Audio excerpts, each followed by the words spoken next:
The problem is this will fall in my head during the podcast, and I don't have workers comp. So actually, that's not true. Anybody listening, we do totally have workers comp. Everything's straight. All right, we're ready to roll. Let's go.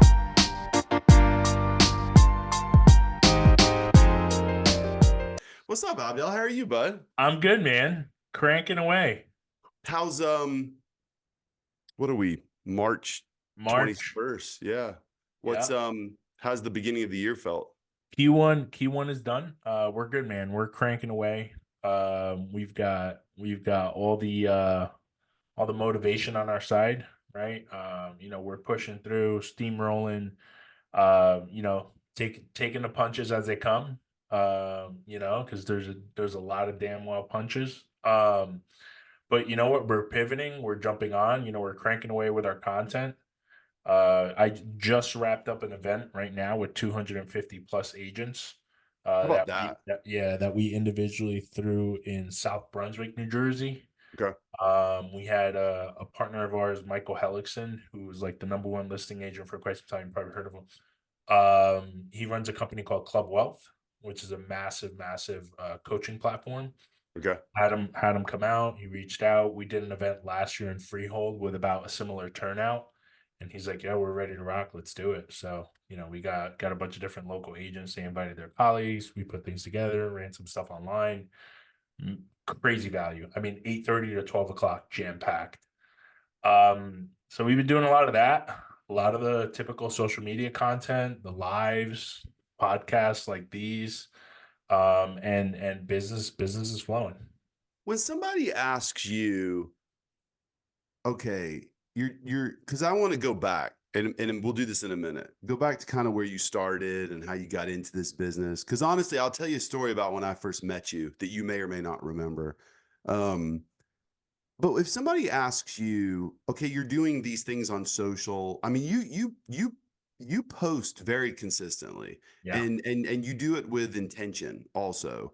But if somebody comes to you and says, how do you run an ROI against that? Like, your time is valuable and you're posting these things and they're cool or whatever, but like, what's the value that you feel like you get back? If I'm an originator in this industry and I'm looking to increase my business and I see what you're doing, give me the argument for why that time is valuable. What are you getting back? So this is the case, right? I just met 250 plus agents, right? What do you think they're going to do the second they go home? They're probably going to go on Google and they're going to search your first and last name and say, who is this 290 pound, 6'2" gorilla who thinks he knows his shit? And I can curse on this, right? I'm not I gonna got no I got no sponsors, man. You no. can do whatever you want. Who is this guy? And then they're gonna Google you, and then you're gonna have Zillow, and you're gonna have LinkedIn, and you're gonna have that, and then they're gonna go to your Instagram, and they're gonna be like, "Well, who actually is this person?" And then it's content, kid, gym, vacation, winery. Oh shit! So this is actually a human being, and then it's closed, offer accepted, which I try to really not post as much. You got to throw it out there here and there, but the people whose pages are inundated with just closed and just offer Right. Yep. accepted, Yep. it's a mix of, is this guy too busy for me, or this gal too busy for me, or they're just too good. So the point I'm trying to make is that social media is all about the art of social selling. So if I walk into a room, half the people there were like, "Oh yeah, I think we're friends on social media. Oh, I've seen your videos. Oh, that." Now, how do you scale it? I always scale based off of how many followers I gained. I've been posting it fairly recently too, especially on Instagram with the analytics. How many followers I gained, how many people interacted with my posts, how many people actually engaged with my posts, how many new followers I gained, how many conversations I had, how many DMs I sent, how many DMs responded. And it's a whole full blown spreadsheet Hmm. that I have to hold myself accountable for every single day. At the end of my literally day, I'm in my bed at like 8:30, 9 o'clock, typing it in. All right, I sent 10 DMs, I got 2 responses, 3 appointments. My virtual assistants, also will, secret sauce, right? But will message on my behalf, talking like me. It's actually so funny when I see their conversations, because it's me basically. Like how they talk. Like a client will say something or an agent will say something, or they'll be like, "Copy, yeah, I got you, no worries." Or Oh, they'll and be you're talking about in like text or social or email follow-up, not live conversations. no, no, You no. don't have somebody that can talk just like you. Well, I mean, AI is transpiring, Yeah, dude. I know. I thought I So was waiting for that. it's pretty The robots crazy. are taking over. But no, text, email correspondences. I mean, listen, our approach is a CTE, call, text, email.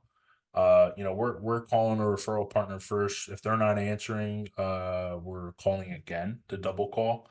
They're not answering again, and then it's like, "Hey, is this Eric?" And then you're gonna be like, yeah, is my kid, God forbid, something happening, whatever the case may be. And then you're like, and then you'll say yes. And it's like, all right, cool, calling you now. And then I'll call you and I'll be like, Eric, what's up, buddy? Hey man, it's Abdel. Dude, I didn't mean to scare you. So we keep that anxiety in check. Hey man, just wanted to introduce myself. I ran into your platform online. Dude, you're absolutely crushing it. And I'm sure you got your go-to people already. I'm not going to take you out for coffee or lunch. I'll send you a Keurig to your office if you want, which I'm sure you guys probably already have one. But dude, you're absolutely crushing it. I love that you're a wine guy, right? I'm a big wine guy too. We go to wineries. I just wanted to introduce myself truly and just see what added value. And I'm not throwing out that word like everybody else does. What is it that you can really look for from a referral partner perspective that I can add value to your team? And that's it. Now, I would have did my diligence in advance of that consumer, or whether it's consumer or truly The agent. referral partner, right? Yeah. Right. Of like, all right, what do they like? What do they do? Every single client that we have that comes in, lead gen or referral base, we're friend requesting on social. We're stalking you so I can get to know you, so I can better gauge the conversation with you, right? Because it's important for me to, if you're not a sports guy and I don't see you raving right now about March Madness, I'm not going to talk to you about it. But the second I see you post, even you wearing a hat that says whatever, Ohio State or LSU or whatever, it's going to open that conversation. Mortgages and real estate is just going to filter through thereafter, and that's the power of social media. That's where I think that's how we use it to our advantage.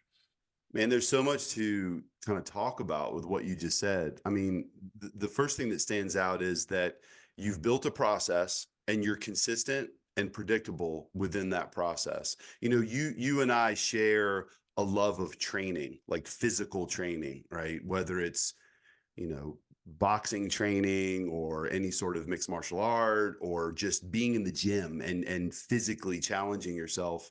The I don't think there's any magic to getting fit, quite frankly. I think the magic But is consistency. I mean, it really is. What works for me might not work for you, vice versa. But what works for both of us is that we're consistent with it. Well, you just walk through the exact same thing when it comes to your processes relative to, we called it content. That's where we started. I asked you about content, and then you bled into a lot of other things. Yeah, it's content, but it's interaction, it's social interaction. Um, Within that, though, you have some process for identification. Also, I would assume you're not just blowing up everybody that happens to carry an agent's license, right? yeah, You're probably using data at some level to know how much are they doing buy side transactions, what are they doing on the list side, what geography are they in, what are my property detail connections that I can maybe leverage. You're using that, which, by the way, Model Match, our love company, that. like this is what we're really good at, is pulling together the data necessary for you to know how to efficiently identify and then engage with people that you have some criteria or connection. But boy, you said something else that really hit with me, and that is CTE. You didn't say TE. Yeah. You said CTE. E. And maybe we might add something on there, except it wouldn't really work anymore. And that's D, which is like drip marketing, right? Some sort of automated drip campaigns. Thereafter. Yep. You said C though, and you said it first. Is that the order? 100%. Why? Um, the average follow-up person is doing the path of least resistance of text messages and emails. I know Why are they doing that? it's the path of least resistance. It's easy. It's hey, yeah, I don't have to stop what I'm doing. As opposed, like if I have a referral partner who has a client, first of all, don't ever text me and tell me that I have a client for you. Um, if you are going to, I need you to do a group text message with me and the consumer. And if you have them on the phone, call me right away. Call me with them on the phone. Do a live transfer. And you know, forget, I'm not going to name names, but they got a fancy Z in their logo. You know, they do that. Literally, they talk to a consumer, the consumer is engaged, and then the person who's paying the most is getting that lead, Mhm. right? And they're getting them on the phone in a live transfer. So I always tell that to our referral partners, you know, because that consumer can literally get so disengaged so quickly, from just, you know, their car just went on E the second you hung up on the phone. I don't know if I really want to buy a house right now. Right. Right. So get them on the phone with me. I'm automatically going to have conversational, you know, I literally call it conversational application taking, where I'm going to talk to you like you're my boy, but I'm going to be taking a mortgage application. You're not even going to realize it, you know? Gotcha. And So then you're vetting in that moment right away. the last two questions is social date of birth, right? Now I need to tiptoe with the conversation if I don't think I built rapport. Now, when I have a client on the phone, it is content being sent in that same group text that the agent would have simultaneously created while I'm talking to them. And Mhm. it's like Loanopoly, steps to the home buying process, Google Drive of all my home buying past seminars and recordings, references in regards to if a house under appraises, and it's fired out. And literally, I have it saved in my phone in a folder. Is called it home buying. I click it and it's go boom, boom, boom, boom. Right after that mortgage application. And then it's just the systems kind of intermingle, you know, as to how it goes, and we take it from there. You know, you've obviously really doubled and tripled down on accepting and becoming an expert in progressive ways to drive activity, whether it's content or social media. You're also a bit of a data nerd. I've sort of learned that about you over time. Um, the reason I wanted you to talk about the C part, the call part, is that it's interesting to me that well, it's not interesting to me. I was having a conversation with someone today who called me up and said, "Hey, I got this phone call. This is a head of business development of a well-known mortgage company. He got this call today from a coach." And I don't say that, I don't mean coach like I'm being negative towards coaches, but a coach that coaches around, in this case, recruiting. You've heard me speak before, right? And you've heard me say, stop using the word recruiting. It's business development. The best practices relate to everything you just said. By the way, you could transfer into recruiting. I mean, the process is very similar. But he got a phone call from this person, and this person's relatively well known, and they have a successful business, and a lot of respect, lots that they do that I'm sure is great. But part of the sell was, I can teach you how to never make a cold call. I can teach you how to allow content to be the driver of conversations. Well, I'm not saying, I don't want to be the old guy in the room that says that that's not possible. I mean, I'm very open to progressive ideas, new ideas. This person was very young, though, this head of business development, relative to the rest of this industry.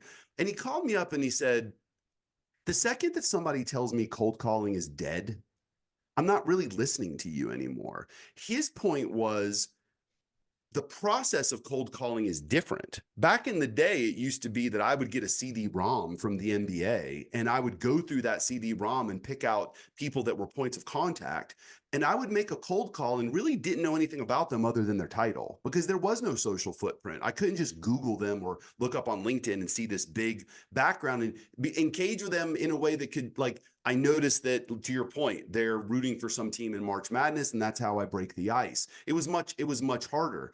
This person's point was, you still have to make a cold call, but the definition of cold is just a little bit different now. And I think that's what I'm hearing from you. Exactly. 100%. I mean, it's you try to go ahead and find that common ground, right? Where, clients looking and say, my neck of the woods down the shore. I live in the Jersey Shore, right? As cliche as it is. So I'm automatically going to click with them on that. And if they're looking in North Jersey, hey, I used to live in North Jersey my entire life, right? If they're in Middlesex County, hey, my office used to be in Woodbridge before I closed and moved. So you know what I mean? So I think it's just trying to gather as much info, and whether the lead is from, again, Zillow or Realtor.com or social media or Facebook or Instagram, the client would have filled something. Looking for a single family home, $250,000 price range, call, right? So I already know the conversation. All right, so they're looking for a single family home in a certain price range. I know the school system there is good, so they probably have kids. So I'm going to lead with that because I have 2 kids. And I think social media and just the era that we're in, the digital era, like, you have to use that to your advantage. And the professionals that I've seen, even there, right? The ones who are a little, doesn't even matter if you're older, right? Because doesn't age, in my opinion, doesn't make anything, right? I mean, I'm only 34, but I feel like I'm freaking 60 sometimes, and then sometimes I feel like I'm 20. Right. Um, and you have some people out there who maybe use Facebook more than they use Instagram, right? And sometimes a little bit more of an older appetite, I guess you could say. LinkedIn is a little bit more professional, but whatever platform that you're using for social, it all roots back to the same stuff. You're going to get to learn the person. If it's from recruiting, LinkedIn may probably be a more professional platform, I guess you could say. But it's still the same. I mean, I've met some great contacts through LinkedIn, through Instagram, through Facebook, but the process just rinse and repeats, right? And you call once, if they don't answer, you have to call again. You don't leave a voicemail the first time. You don't leave a voicemail the second time. You shoot that text message right after, and all you say is this Eric? And then the first thing you're gonna say is, what happened to my kid? Or you know what I mean? And then I'm gonna be like, and you're gonna say yes, and I'm gonna call you right now. And you're gonna think that, holy crap, the whole world is ending, but it's just me trying to reach out to you, right? And I had that approach, and it's really worked. And we just take it from there. But you're also somebody that's not afraid to overcome a little bit of confrontation on that first call. I think there's other ways to do the same thing, right? Where you're not going in quite so aggressively with the confusion part of it, if you know what I mean. I just think 100%. what you said about the call coming first is just so important. That leads me to a question that I didn't think of until as I was listening to you speak. I I think we could both agree that being super educated in what you do is wildly important. Absolutely. However, here's my question. To be a successful originator, and maybe in this case, let's define success as a fair amount of volume, right? Which is more important, the ability to connect with someone or to be wildly educated as an originator, meaning on the real estate finance side? Ooh, that's a tough one. Um, you know, Okay, so hold your thought. Is it interesting though that that you're struggling with the answer? Because I think Totally. that's already giving the answer. Yeah. Yeah. It's not that Um, simple. I'm a little bit, I've turned into a little bit of a data nerd, like you mentioned earlier, right? I never used to know anything about CPI and PPI. What the fuck's that? Well, I I see just you know, putting posts out now, educating all of us. Yep. I just know like DTI, right? LTV. That's all I knew, right? And then over the last 2 years, 2.5 years, when this data became important for us to know, when the guys at the Fed were like, holy crap, we're going to start tapering and we're going to start doing all this stuff. And I'm like, what the fuck does this mean? I'm used to selling like twos and threes over the last year and a half. Right. Um, Well, were I- you really selling when it was twos? Were we really no, I selling? mean, you were Right. still dealing with the stadium lenders, as they call them, right? We were offering like two, and you're like, dude, how? Um, Right. but I think to answer that question, it's like a combination of both. But if I had to pick something, I would definitely say engaging with a client, right? Because from there you have the ability, it's reading your audience, right? I Yeah. share this all the time with some people because, we use, shout out to Mortgage Coach, MBS Highway, Barry Habib, and all of them. Mhm. They've got, the coolest data points. Mortgage Coach, I think, is a little bit more intuitive for that consumer. MBS Highway has breaks it down a little bit more appealing, I guess is probably not the right word, but a little easier to the eye. So sometimes when I'm training my originators on it, I say, listen, these are the two platforms, Mortgage Coach A, MBS Highway B. Now, conveying that to your client is my point, right? So understanding your audience, if you're dealing with, all due respect, a blue collar employee, he's not going to understand what the hell you're talking about when you talk about CPI and inflation and the Right. unemployment. He's just going to care about monthly payment and cash to close. Mhm. And that I've learned the hard way, I think, of course, and saying, I think I just lost the client. And you could gauge it as you're talking to the conversation. I'm like, I think I lost him. Like, let Mhm. me let me bring it back. Let me slow it down.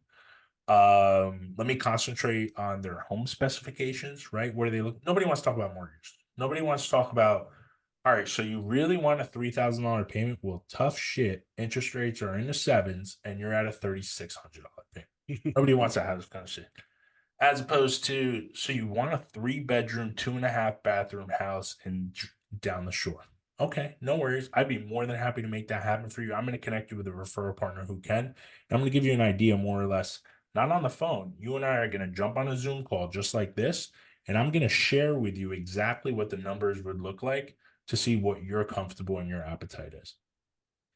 You Uh, know, I I think you just brought up something else that's really important that exists today that didn't exist so much years ago, and that is you don't really have to be the smartest person in the room because there's tools that will allow you to come across like you're this. Now you have to learn how to use those tools and you have to learn the nuance.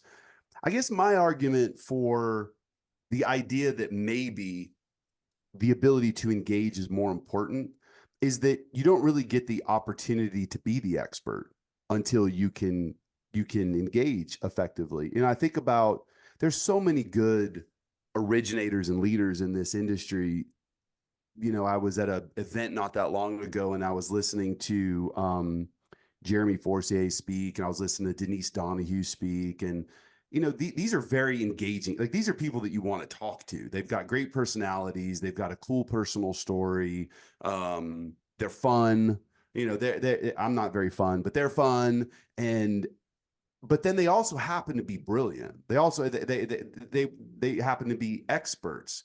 But it feels like the expertise came second. The success came first because of engagement, but they just decided I'm not done. I want to go next level. So the expertise allowed them to scale to the yep. next level because I think we could both agree there's probably deals that you lost before you were more of an expert because you didn't know how to communicate the big picture to the customer where now you do know how to communicate the big picture. So that's why I would argue that the engagement is so important. It's also something that makes this industry very unique is that I do think that we're still dealing with a transaction, not 100%, but for the most part, the consumer wants to trust you. I mean, and before I can trust you, I have to get to know you and like you at some level, and then you can be the expert. But I love your reaction to that question because I think it sort of answers the question.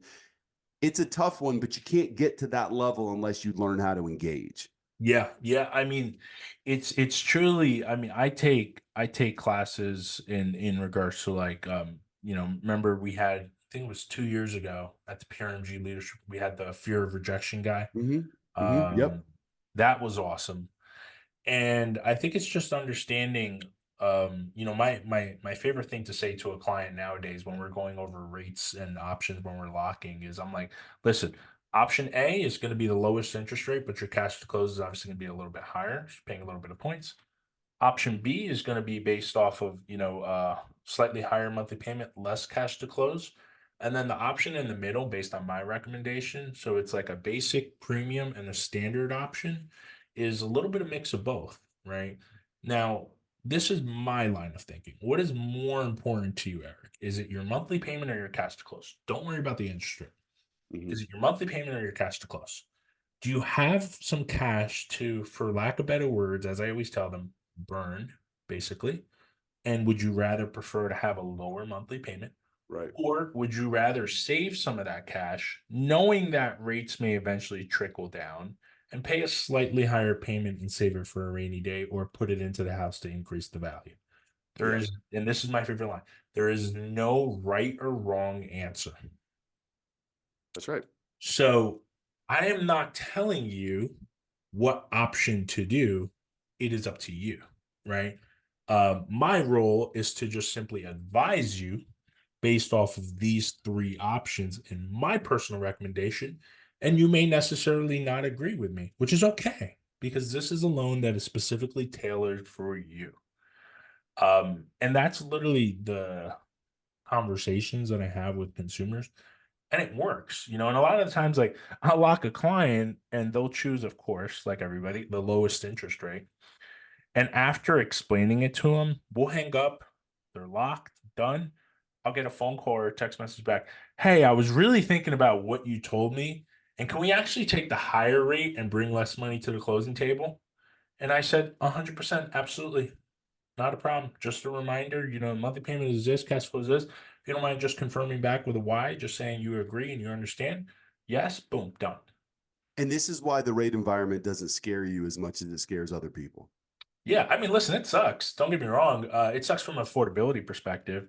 I at one point was looking to buy another home and move from here down the shores. My wife Hmm. was getting a little homesick. We Yeah. were always the different dynamic between North Jersey and South Jersey is huge. I mean, Okay. super, super fast pace, right next to New York City, to Jersey Shore and then woods, right? Hmm. So, but I love it down here. So we were gonna move, and that's when rates were, in the fives and the sixes, and relatively comparing to what I have here, 2.75. It was a tough pill to swallow, Oh yeah. right? And we didn't really have a reason to move, right? They say the 7Ds, diamonds, diapers, downgrading, right, and all that stuff. We really didn't have a reason to move. So I told my wife, hey, you guys suck it up. Because I don't want to move to something that is smaller than what I got right now Right. Of for shits and giggles. Now, if you're renting, this is not even a conversation. course. Now, if you need to downsize because you need to save money, again, that's a different conversation. We can cross compare the difference between the two. So yeah, so I don't really get too much objections in regards to rate. PRMG's always been a great platform. It's actually been the only bank I've ever been sponsored. We're going on almost 7 years now. Hmm. I've never changed hats or changed whatever because the grass is not greener on the other side, right? It's where we water it, and KP and Paul and all of them, we're constantly watering it, taking it from there. So How how so when I first met you, if we go back to that story, uh, I don't know if it was when I first met you, but I had a good long conversation with you. I think it was on a rooftop bar or something in Nashville. Nashville. Yeah, after, so you do remember after I spoke at a PRMG event, and you pulled me aside, and we kind of hit it off. And but you were telling me about your early background. You were a political science major. You've got a background in The legal governance field. and law. And um, how do you go? Where did mortgage become the thing that you were going to do? Yep. Because that education and that early path. Look, by the way, this is one of the things I love about this industry is those stories are always very unique, and very different. Sometimes it's as easy as, I was in law school and I went to a party and my buddy pulls up in a Porsche, and I'm like, how in the heck do you can't zip your fly up? How can you afford a Porsche? And oh, I'm a mortgage banker, or broker, back in the day. So, tell me a little bit about that and how you got introduced to the industry, and why this was the path you chose. Yep.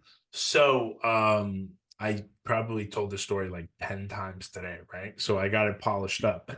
Nice, perfect. But so I was going to law school, got in, wife gave birth. I was just about to be 21 and found out that my girl in senior year of college is pregnant and about to give birth. Hmm. So that threw a massive wrench in everything, right? So I had a choice: continue law school or obviously, join the work field. So I, joined the work field. We finished college, we got our bachelor's and at Rutgers. And then we pushed through. I started working for a law firm, quickly went from a paralegal into management into right under the managing partner's hand. And I was there for like a good 6 years, Hmm. cranking away, actually handling all the pre-litigation department and managing the litigation attorneys, staying on top of their workflow, putting systems in place, putting at that time we didn't have too much automation, but putting whatever we could to make things smoother. At that time, we were using like Excel spreadsheets and Google Sheets and stuff like that. It's like, all right, case settles, move it here, automatically triggers there, stuff like that. And that's what allowed us, now how did I get into mortgages? Is it was a PI firm, personal injury. So a lot of people were getting their cases settled. And when you get your cases settled, what do you get? Money. With cash, And yeah. when you get money, what do you try to do? Buy a house, Yeah. right? Or Porsche. That's Right? right. Or both. But but you go and buy a house. And who are you going to trust to recommend you somebody? The guy that got you the money. And people would come to me and I would pass them off in the beginning because I was in no way, shape, or form thinking about mortgages. Um, and then I started getting a little bit of complaints from clients, hey, this guy's not getting back to me. Then I was doing my research. I was like, well, what is this GFA? Oh, FHA? Like, what is it? You know what I mean? I'm like, what is that? And I'm giving the clients, and I started noticing the same common issue that consumers had with originators where they weren't picking up the phone, they weren't communicating, the expectations weren't set. The same thing I hear in today's world, right?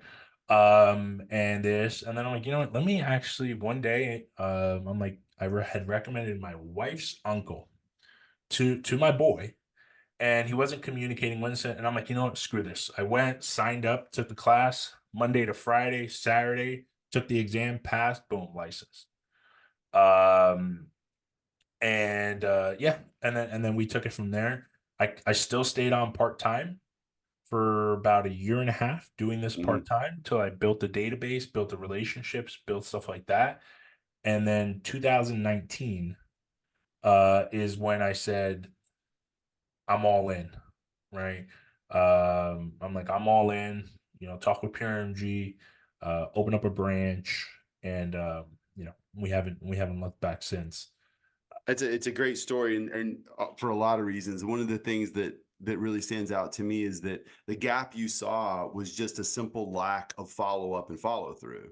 That was the gap you saw. The gap, it wasn't necessarily education, it wasn't product, it wasn't price, it wasn't operational problems or loan flow. It wasn't I need something in my tech stack. It wasn't. It was just follow up and follow through, and you fill that gap. And then to take it full circle, when you were talking about your processes relative to identifying opportunities and then engaging with those opportunities through call, text, email, rinse and repeat, it's the same kind of thing. You're just a I know you like to say gorilla. You're the gorilla of that process, right? You're the gorilla of that consistency. When you go through the process of building your team, recruiting new originators or potentially opening up new offices, is the process similar? Are you using data to identify who are those, or not only data, but probably also sometimes just word of mouth? Who are you competing with? Who are your referral partners talking about? And then a similar process? Totally. From the recruiting standpoint, I recruit Tuesdays and Thursdays, 9 to 1. It's time blocked, it's there. And then I'll have my time blocks for sales phone calls right after that, 2 to 5. Um, and usually we're pulling data from let's say a specific area, right? If I'm looking to hit Ocean County, I'm searching all of the loan officers in Ocean County who hit a specific amount of volume and did a minimum number of closings, and then from there scrubbing it. Now, I'm not the one that's doing the data scrubbing. My assistants are the ones that, Hmm. hey, yo, do me a favor, let's hit Ocean County, minimum closings, 5 annually, maximum closings, 10 million annually, because those guys don't want to talk to me. And shoot me over a list. So he shoot me over a list now. Okay, cool. I'll identify the ones that I maybe know, and I'm like, all right, take them off. And then I'm like, all right, now log into my Facebook and LinkedIn and friend request every single one of them. And then they'll do that. And then I'm like, now DM every single one of them. Now, the next step is CTE. Hmm. Right. So, because when you get a phone call from me and you don't know who the hell I am, no. But if you get a DM and you're a little bit more of a, I guess next gen LO, right? You're probably checking your social media, right? Sure. And you're gonna see a text and you're gonna be like, freaking guy, right? And our texts are like, yo, dude, you're crushing it, man. Absolutely love it. Congratulations on that recent closing in 123 Main Street. And I'll be like, how the fuck did this guy know? It's gonna Hmm. pique their interest, right? And it would have been from data that we pulled. Um, and then we just kind of take it from there, you know. I think what allows us also a little bit more of an easier ability to um engage with loan officers and stuff is I'm in the trenches. Yeah, right. Like I'm right there with you. So I talk constantly sometimes with some, non-producing branch managers who obviously did their thing and do their thing. But it's a little bit, in my opinion, sometimes a little bit of an easier conversation to have with loan officers who are necessarily struggling, when I tell them, listen, man, I understand your frustrations. I understand that you don't have access to ABC Tech, or I understand that, you're losing deals to pricing, or, because that's an easy conversation. That's just pull up your Optimal Blue. We use Poly, pull it up. Let's show, blah, blah, blah. All right. Well, what's your comp? All right. Well, would you be okay instead of making 150, taking 125, but offering a 50 basis point better pricing? Well, and to be fair, you're probably not having that conversation until conversation two or Post, yeah. exactly. But you get to that point because you've had enough of a connection or dialogue with them where you're starting to figure out what are their pains, what are their wants, what are their goals. It may not be that they have any interest in, quote, making a change, but they're starting to hear how you create value. I think the important part of this, what we're talking about right now, is that the data and the analytics, the insights side of it that we all have access to now creates an efficiency that we didn't have before. I was on a call with somebody the other day that we were inside of the Model Match platform, and they said, hey, pull up agents in Charlotte, North Carolina. And I said, well, okay, but like Charlotte, North Carolina, like a 10-mile radius, a 25 mile, like where do you want to go? He said, just tight as possible. So 10-mile radius to Charlotte, North Carolina. I just want to see the list because these are people I want to target. Well, I Got to did it in concise it. I did it in Market Insights, and 10,000, licensed agents popped up in half a second. And I said, what in the hell are you going to do with a list of 10,000? Keep going. And so then they started talking about buy side transactions. Great. Filter that in. Now we started talking about certain agencies. Great. Fill that in. Before you knew it, in literally 90 seconds, we had a list of 500. 25, only Oh, 25. And my question to them was, do you have time to engage with 25 people that you should have a relationship with anyway? And the answer was, of course, 100% yes. I think what you've shared today also then is the value of the data and the intelligence to save you time, to focus in on the people that, quite frankly, you should have a relationship with anyway, even if they're not ready to work with you yet.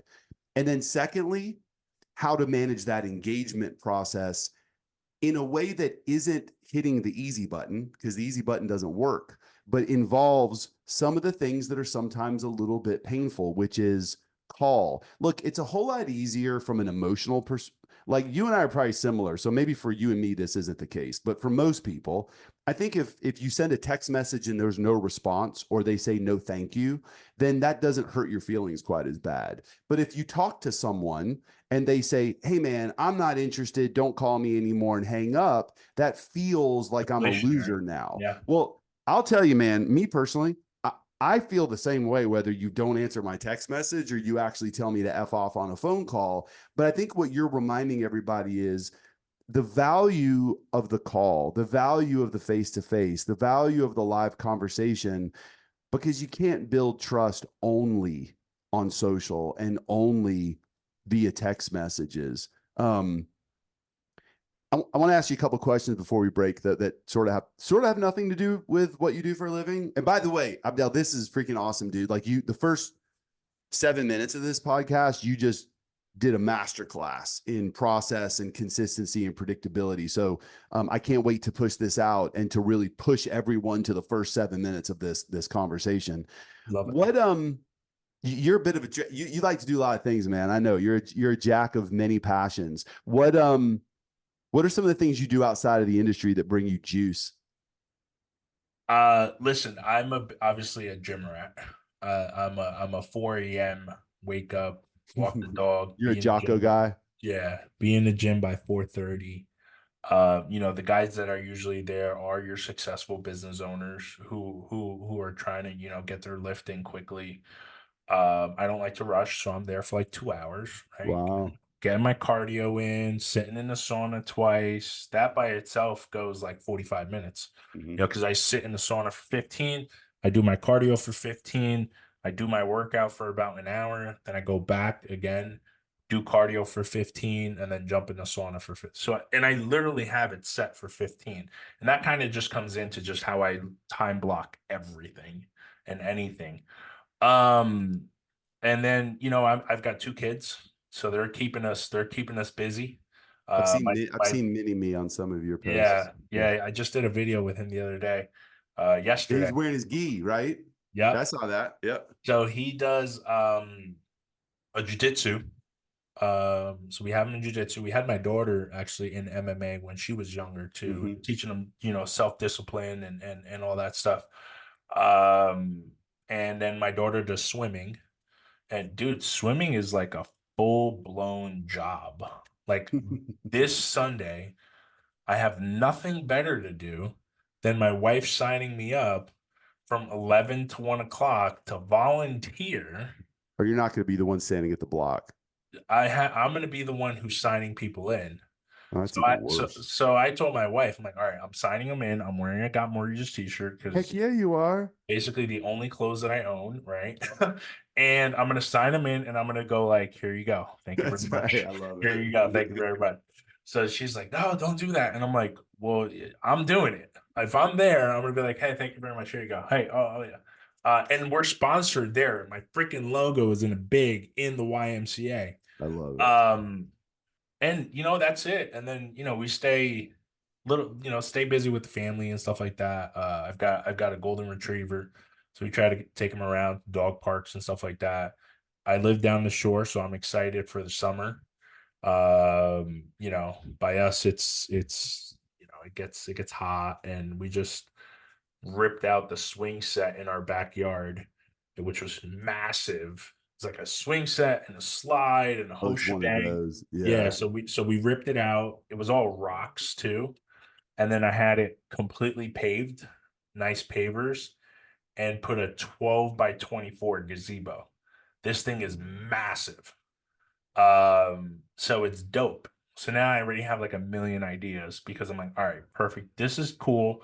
I got to get a projector screen that I can just pull down so I can get the projector, put the games on, it's got like a rain net too or whatever. Okay. Yeah. So even if it's cold as shit out, we have the torch, or if it's raining, we got it. We got the thing. We'll turn the game on. I ran some electricity back there, ran the gas line and put the outdoor kitchen.